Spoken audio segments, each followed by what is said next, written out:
And I tried hard to be proud of my service, but all I could feel was shame. And racism could no longer mask the reality of the occupation. These were people, these were human beings. I've since been plagued by guilt anytime I see an elderly man, like the one who couldn't walk, who we rolled onto a stretcher and told the Iraqi police to take him away. I feel guilt anytime I see a mother with her children, like the one who cried hysterically and screamed that we are worse than Saddam as we forced her from her home. I feel guilt anytime I see a young girl, like the one I grabbed by the arm and dragged into the street. We were told we were fighting terrorists. The real terrorist was me, and the real terrorism is this occupation.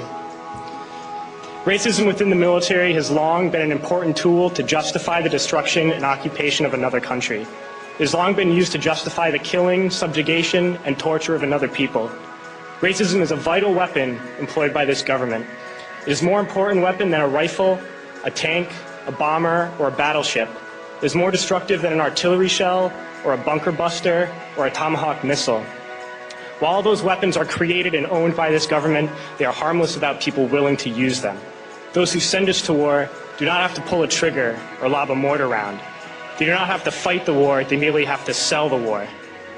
They need a public who is willing to send their soldiers into harm's way. They need soldiers who are willing to kill and be killed without question.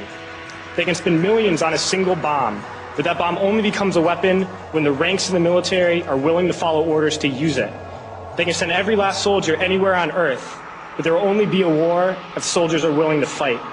And the ruling class, the billionaires who profit from human suffering, care only about expanding their wealth, controlling the world economy. Understand that their power lies only in their ability to convince us that war, oppression, and exploitation is in our interest. They understand that their wealth is dependent on their ability to convince the working class to die to control the market of another country. And convincing us to kill and die is based on their ability to make us think that we are somehow superior. Soldiers, sailors, Marines, airmen have nothing to gain from this occupation. The vast majority of people living in the U.S. have nothing to gain from this occupation. In fact, not only do we have nothing to gain, but we suffer more because of it. We lose limbs, endure trauma, and give our lives. Our families have to watch flag-draped coffins lowered into the earth. Millions in this country without health care, jobs, or access to education must watch this government squander over $450 million a day on this occupation.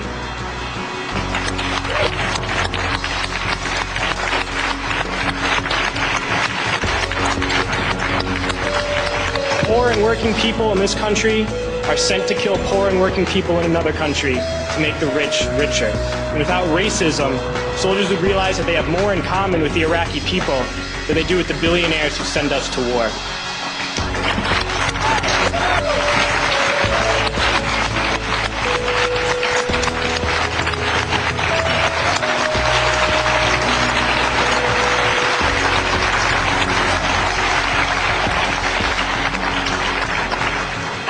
I threw families onto the street in Iraq, only to come home and find families thrown onto the street in this country, in this tragic and unnecessary foreclosure crisis.